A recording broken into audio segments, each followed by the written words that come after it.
Hey guys! So in our last video we've talked about how kind of the growth of cities, the growth of industry has created all these new inventions, has created robber barons, has kind of led to the rise of labor unions, but we haven't really talked about who's filling a lot of these jobs. And we're gonna get at the end of the 1800s, the early 1900s, a second great kind of wave of migration. And so that's really what we're gonna focus on today is how do people move from, in the past, how has it changed from people moving from Germany and Ireland and coming out of the potato famine and things like that? How is that going to change into the new wave of immigrants that start to move to the Americas at the early 1900s? And so that's what we're really going to focus on today. And so in your notes, you need to have this listed as all things new again. And that really, I think, sums up well because some of the same arguments against immigration and some of the same actions that the government and the people are going to take are very similar at this time that they were back in the mid-1800s when you had the first wave of migration happening. So previous immigrants had come mostly from Western and Northern Europe, but the new immigrants in the 1880s were from Eastern Europe and Southern Europe, as well as Asia and Mexico. And the reasons for both waves of immigration were mostly the same. Immigrants strived to escape the overcrowding, the religious and political persecution, and the economic problems of their homelands, and they hoped for a better life in America. And so after immigrants completed the often treacherous journey to the United States, again still riding in steerage like they had almost 30 and 40 years before, they had one last hurdle to cross, and that was the immigration process, where the legal status and destinations were often confirmed. Many people had their names respelled, shortened, or otherwise what's known as Americanized. And the most famous immigration processing center was Ellis Island in New York Harbor. Most of those who came through Ellis Island were Europeans.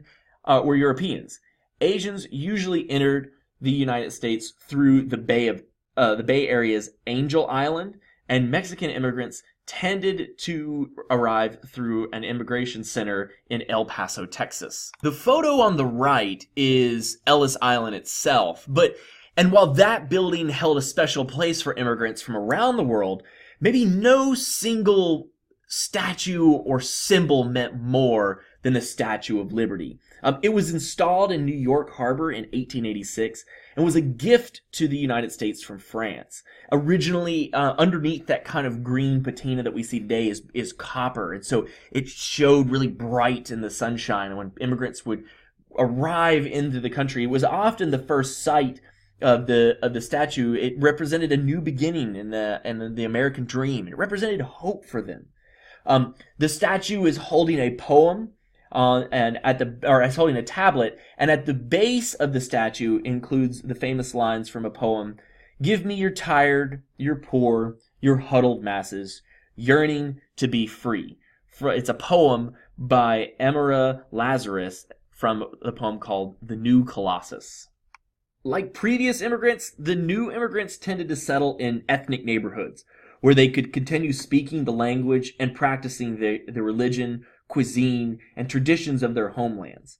Now, that's why today, if you go to many major cities around the country, you'll have Chinatown or Little Italy or, different ethnic neighborhoods. Even in Cleveland, we have certain places like Parma is mainly settled by Ukrainian ancestry, and different sides of the town have kind of their ethnic traditions.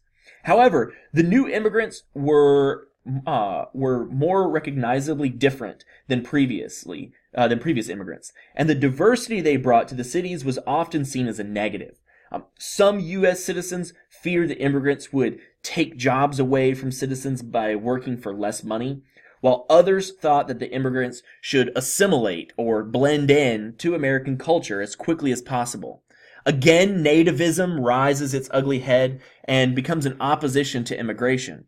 And just as before, they're really going to push back against that idea of allowing immigrants into the country.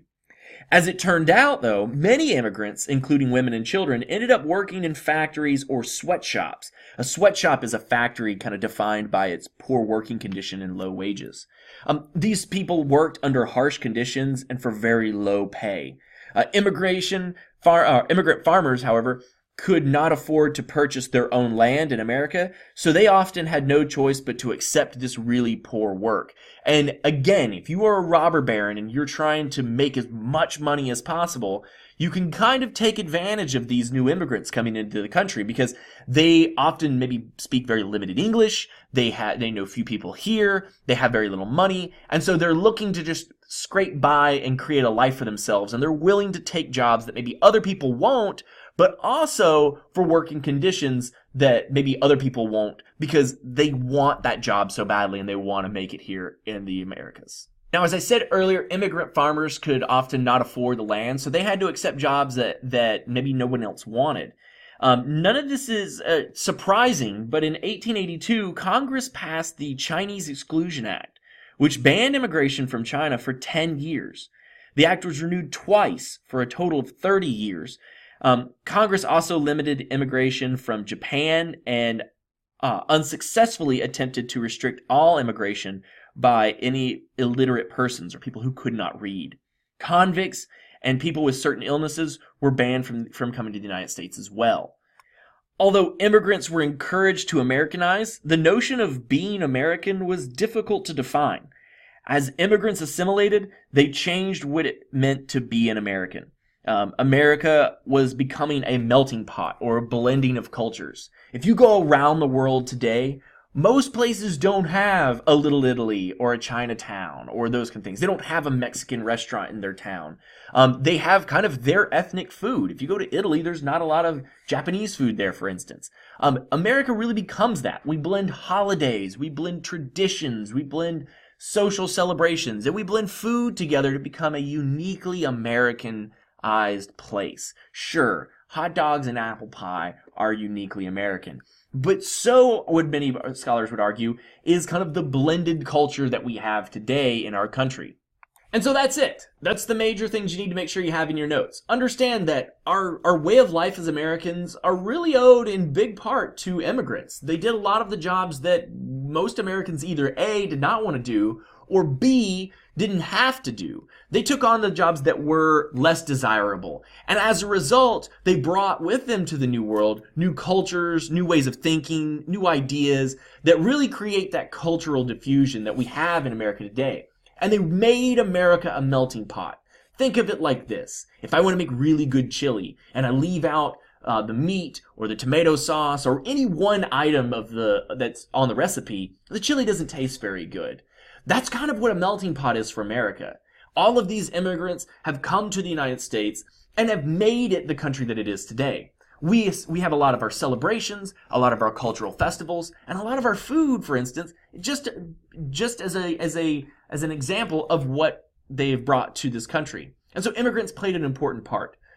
Most Americans are from immigrants at some point. Whether you were born here or not, at some point your family member or ancestor probably moved to this country from somewhere else. And so it's important to remember that when we think about immigration today. It's not necessarily people wanting to come and take jobs or commit awful crimes. It's people who are in search of a better life, much like your ancestors were years ago. That's it. Make sure you have all this information in your notes because it is really important. We're building, you can see now, with robber barons and little government involvement in the economy and kind of out of control factories that are really awful places to live. You can see how life in this time is not very tolerable. And this is all going to come to a head. And it's going to come to a head in what's known as the progressive movement. And guys like Teddy Roosevelt who are going to come along and really try to change the way America works. For now, make sure you have all this information in their notes. And make sure that you come up with 2 potential essay questions that I might even use on the test for this about this time frame. If you have any other questions, put them in the margins of your notes. And be sure to ask them tomorrow when we talk about it in class. Until next time, have a great rest of your day. Goodbye.